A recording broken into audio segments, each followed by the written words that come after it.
എല്ലാവർക്കും നമസ്കാരം. Food and ക്രാഫ്റ്റിലേക്ക് സ്വാഗതം. ഇന്ന് ഞാൻ വന്നിട്ടുള്ളത് ഒരുപാട് പേര് എന്നോട് റിക്വസ്റ്റ് ചെയ്തിട്ടുള്ളൊരു വീഡിയോ ആയിട്ടാണ്. അപ്പോൾ ഒരുപാട് റിക്വസ്റ്റ് വന്നുകൊണ്ടാണ് ഞാനിതിപ്പോൾ ഇങ്ങനെ പരീക്ഷിച്ച് നോക്കിയത്. നമ്മളിപ്പോൾ കളറൊക്കെ കഴിഞ്ഞ് കഴിഞ്ഞാൽ നമുക്ക് എങ്ങനെ വീട്ടിൽ തന്നെ അത്യാവശ്യത്തിനുള്ള കളറൊക്കെ ഒന്ന് അഡ്ജസ്റ്റ് ചെയ്ത് ഉണ്ടാക്കിയെടുക്കാം എന്നുള്ളൊരു വീഡിയോ ആണ് ഇന്നത്തെ വീഡിയോ. അപ്പോൾ ഇത് ശരിയായിട്ടുള്ളൊരു കളർ ഉണ്ടാക്കുന്ന ഒരു വീഡിയോ ഒന്നല്ല. നമുക്ക് തൽക്കാലം എന്തെങ്കിലും കളേഴ്സൊക്കെ കഴിയുമ്പോൾ നമുക്ക് പെട്ടെന്ന് അഡ്ജസ്റ്റ് ചെയ്യാൻ വേണ്ടിയിട്ട് കുറച്ച് കളറൊക്കെ ഒന്ന് മിക്സ് ചെയ്തെടുക്കുന്നതാണ് ഇന്നത്തെ വീഡിയോയിൽ കാണിക്കുന്നത്. അപ്പോൾ ഈ ഒരു സമയത്ത് എല്ലാവർക്കും ഈ വീഡിയോ യൂസ്ഫുൾ ആവുമെന്ന് വിചാരിക്കുന്നു. എല്ലാവരും വീഡിയോ സ്കിപ്പ് ചെയ്യാണ്ട് കാണാം കേട്ടോ. അപ്പോൾ നമുക്ക് ഇന്നത്തെ വീഡിയോയിലേക്ക് കടക്കാം.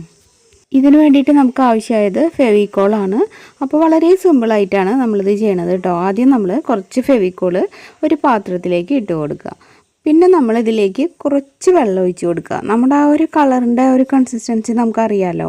കളർ നമ്മൾ യൂസ് ചെയ്യുന്ന അതിൻ്റെ ആ ഒരു കൺസിസ്റ്റൻസിക്ക് അനുസരിച്ചിട്ട് ലേശം വെള്ളം ഒഴിച്ചിട്ട് ഒന്ന് നന്നായിട്ട് ഇളക്കി മിക്സ് ചെയ്യുക.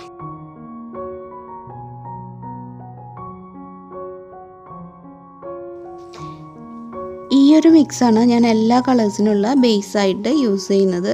ഇനി ഇതുപോലൊരു കളർ പാലറ്റ് എടുത്തിട്ട് അതിലേക്ക് കുറേശ്ശെ ഒഴിച്ചു കൊടുക്കുകയാണ്. എന്നിട്ട് നമുക്ക് ഓരോന്നിലും ഓരോരോ കളേഴ്സായിട്ട് സെറ്റ് ചെയ്തെടുക്കാം. ഇപ്പോൾ നമ്മളെല്ലാം ഒഴിച്ചിട്ടുണ്ട്. ഇനി നമ്മുടെ കയ്യിലുള്ള ഏത് കളറും നമുക്ക് മിക്സിങ്ങിന് യൂസ് ചെയ്യാം. ഇപ്പോൾ എൻ്റെ കയ്യിൽ ജെൽ കളർ, ഫുഡ് കളറില്ലേ കേക്കിലൊക്കെ മിക്സ് ചെയ്യുന്ന, അതാണ് ഞാനിതിലേക്ക് ഒരു ഡ്രോപ്പ് ഒഴിച്ചു കൊടുത്തത്. Red colour. ഇതില്ലെങ്കിൽ പൊടിയായിട്ട് ഒരു 6 രൂപയുടെയൊക്കെ പാക്ക് നിങ്ങൾ കണ്ടിട്ടുണ്ടാവും, ടൈഗറിൻ്റെയൊക്കെ. അങ്ങനത്തെ പൊടിയാണ് ഉള്ളതെന്നുണ്ടെങ്കിൽ അതായാലും കുറച്ച് മിക്സ് ചെയ്യാനായിട്ട് എടുക്കാം. അതിന് പകരം നിങ്ങളുടെ കയ്യിൽ കുട്ടികളൊക്കെ ഈ പ്രൊജക്റ്റൊക്കെ ചെയ്യാൻ ഉപയോഗിക്കുന്ന പോസ്റ്റർ കളറോ ഏത് കളറാണ് നിങ്ങളുടെ കയ്യിൽ ഉള്ളതെന്നുണ്ടെങ്കിൽ അത് നിങ്ങൾക്ക് ഇതിൽ മിക്സ് ചെയ്താൽ മതി.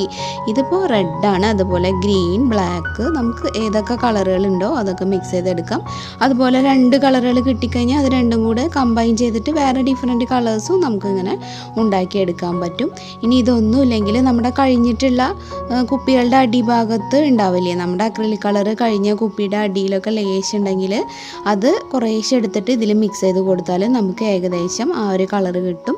ഇപ്പോൾ നമ്മുടെ കുപ്പിയിലെ കളറൊക്കെ കഴിയാറായിട്ടുണ്ടെങ്കിലും നമുക്ക് കുറച്ച് ഇങ്ങനെ ചെയ്തിട്ട് അതും കൂടെ ആഡ് ചെയ്ത് കൊടുത്താൽ നമ്മുടെ കയ്യിലുള്ള പെയിൻറ്റിൻ്റെ ആ ഒരു എമൗണ്ട് കൂട്ടാനായിട്ടും പറ്റും കേട്ടോ.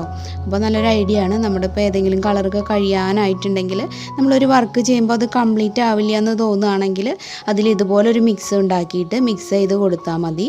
അപ്പോൾ അതിൻ്റെ ആ ഒരു എമൗണ്ട് കൂടി കിട്ടുമല്ലോ. അപ്പോൾ ചെറിയൊരു ഡാർക്ക്നെസ് കുറഞ്ഞാലും അതൊന്നും എഫക്റ്റ് ചെയ്യില്ല കേട്ടോ. ഇപ്പം ഞാൻ മിക്സ് ചെയ്യുന്ന ഇതാണ് ആ ഒരു പൗഡർ രൂപത്തിലുള്ള, നേരത്തെ പറഞ്ഞില്ലേ ഫുഡ് കളർ ടൈഗറിൻ്റെയൊക്കെ 6 രൂപയ്ക്ക് കിട്ടുമെന്ന് പറഞ്ഞത് അത്. അപ്പോൾ അതായാലും നമുക്ക് മിക്സ് ചെയ്യാം. അങ്ങനെ ഡിഫറെൻറ്റ് കളേഴ്സ് നമുക്ക് ഉണ്ടാക്കിയെടുക്കാം കേട്ടോ. അപ്പോൾ ഒരു അഡ്ജസ്റ്റ്മെൻറ്റിൽ കളർ ചെയ്യാനായിട്ട് ഇതാണ് ഇപ്പോൾ ഞാൻ കണ്ടുപിടിച്ചൊരു വഴി.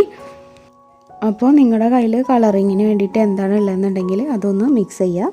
ഇപ്പോൾ നിങ്ങൾ ആദ്യമായിട്ട് ചെയ്യുമ്പോൾ ഒന്ന് പരീക്ഷിക്കാനായിട്ട് ലേശം ഫെവിക്കോളൊന്ന് മിക്സ് ചെയ്തിട്ട് നോക്കുക ശരിയാവുന്നുണ്ടോ എന്ന്. എന്നിട്ട് മാത്രം കൂടുതൽ കളേഴ്സ് മിക്സ് ചെയ്തെടുത്താൽ മതി കേട്ടോ. ഞാനിതിപ്പോൾ ഒരു എഗ്ഗ് ഷെല്ലിൽ കളർ ചെയ്ത് നോക്കുകയാണ്. കണ്ടോ, നന്നായിട്ട് കളറ് പിടിച്ചിരിക്കുന്നൊക്കെ ഉണ്ട്. പിന്നെ അങ്ങനെ അടർന്നു പോരുന്ന പ്രശ്നമൊന്നുമില്ല. പിന്നെ എനിക്കൊരു പ്രോബ്ലം തോന്നിയത് എന്താ വെച്ചാൽ കഴിഞ്ഞിട്ടെല്ലാം കഴിയുമ്പോൾ ഒരു ഗ്ലേസിങ് കുറച്ചൊരു കുറവുള്ള പോലെ തോന്നുന്നുണ്ട് മറ്റേതിൻ്റെ അത്ര. എന്തായാലും ആ ഒരു പെർഫെക്റ്റ് കളറൊന്നും ആവുമെന്ന് ആരും വിചാരിക്കേണ്ട. അത്രയ്ക്ക് അങ്ങോട്ട് പ്രോപ്പറായിട്ടുള്ള ഫിനിഷിങ് എന്തായാലും വരില്ലല്ലോ. എന്നാലും നമുക്കിങ്ങനെ പെയിൻ്റൊക്കെ കഴിഞ്ഞിരിക്കുന്ന സമയത്ത് നമ്മുടെ കയ്യിലുള്ള എന്തെങ്കിലും ഒരു കളറിങ്ങിന് പറ്റുന്ന ഒരു പെയിൻ്റ് ഉണ്ടെങ്കിൽ അത് വെച്ച് ഫെവിക്കോളും കൂടെ മിക്സ് ആക്കിയിട്ട് അക്രിലിക് കളർ പോലെ നമുക്ക് യൂസ് ചെയ്യാൻ പറ്റും എന്നുള്ളൊരു ഐഡിയ ആണ് ഞാനിന്നിപ്പോൾ ഷെയർ ചെയ്യാനായിട്ട് ഉദ്ദേശിച്ചത്. ഇത് വെച്ച് ഞാൻ ഇങ്ങനെ ബോട്ടിലും ജസ്റ്റ് ഒന്ന് ബഡ്സൊക്കെ വെച്ച് ഒന്ന് ഡോട്ട്സ് ഇട്ട് നോക്കുന്നുണ്ട്.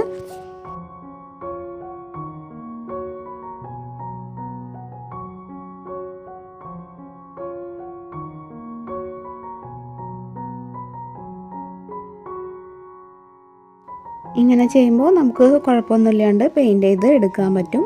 പിന്നെ ഇപ്പോൾ ഫെവിക്കോളും കയ്യിലില്ലെങ്കിൽ പിന്നെ വേറെ വഴിയൊന്നുമില്ല നമുക്ക് പെയിൻറ്റ് ഉണ്ടാക്കാനായിട്ട്. പിന്നെ ശരിക്കുള്ള പെയിൻറ്റ് ഉണ്ടാക്കാനുള്ള സാധനങ്ങളൊക്കെ നമുക്ക് എന്തായാലും ഇപ്പോൾ വാങ്ങാനൊന്നും കിട്ടില്ല. ഇപ്പോൾ അത്യാവശ്യം കിട്ടാവുന്നൊരു സംഭവം ഫെവിക്കോള് മാത്രമേ ഉള്ളൂ. വളരെ കോംപ്ലിക്കേറ്റഡ് ആയിട്ടുള്ള സാധനങ്ങളൊന്നും എന്തായാലും ഈ സമയത്ത് നമുക്ക് വാങ്ങാൻ പറ്റില്ലല്ലോ. അപ്പോൾ അങ്ങനെയുള്ളതൊന്നും പരീക്ഷിച്ച് നോക്കിയിട്ടും കാര്യമില്ല. അപ്പോൾ ഈ വീഡിയോയിൽ പറഞ്ഞ പോലെ എല്ലാവരും ഒന്ന് ട്രൈ ചെയ്ത് നോക്കുക. പെയിൻറ്റൊക്കെ കഴിയാറായിട്ടുണ്ടെങ്കിൽ അതിൻ്റെ കൂട്ടത്തിൽ കൂട്ടത്തിൽ ഫെവിക്കോളും വെള്ളം കൂടെ മിക്സ് ചെയ്ത് നമുക്ക് എടുത്ത് വയ്ക്കാനും പറ്റും കേട്ടോ, പ്രശ്നമൊന്നുമില്ല. ബോട്ടിൽ നന്നായിട്ട് ടൈറ്റായിട്ട് തന്നെ അടച്ച് വെച്ചാൽ മതി. പിന്നെ എനിക്ക് തോന്നുന്നു ആവശ്യത്തിനുള്ളത് ഉണ്ടാക്കിയാൽ മതി, അത്രയ്ക്കല്ലേ ആവശ്യമുള്ളൂ. കുറച്ച് കുറച്ച് ഉണ്ടാക്കിയെടുത്താൽ മതി, അതാണ് നല്ലത്. അല്ലെങ്കിലും സ്റ്റോർ ചെയ്ത് വെച്ചാലും ഇത് ഇരിക്കും കേട്ടോ. അപ്പോൾ ഈ വീഡിയോ നിങ്ങൾക്ക് എല്ലാവർക്കും ഹെൽപ്ഫുൾ ആവുമെന്ന് വിചാരിക്കുന്നു. എല്ലാവരും ഇങ്ങനെ ട്രൈ ചെയ്ത് നോക്കുക. വൈറ്റ് കളറാണ് നിങ്ങൾക്ക് വേണ്ടതെന്നുണ്ടെങ്കിൽ ആ ഒരു മിക്സിൻ്റെ കൂട്ടത്തിൽ നമ്മുടെ കഴിഞ്ഞ ബോട്ടിലിൻ്റെ അടിയിലൊക്കെ ലേശം വെള്ള കളർ ഉണ്ടെങ്കിൽ അത് മിക്സ് ചെയ്ത് ചേർത്താൽ മതി. അപ്പോൾ നമുക്ക് അത്യാവശ്യം മോശമില്ലാത്ത രീതിയിൽ ഒരു വൈറ്റ് കളർ ഉണ്ടാക്കിയെടുക്കാനായിട്ട് പറ്റും.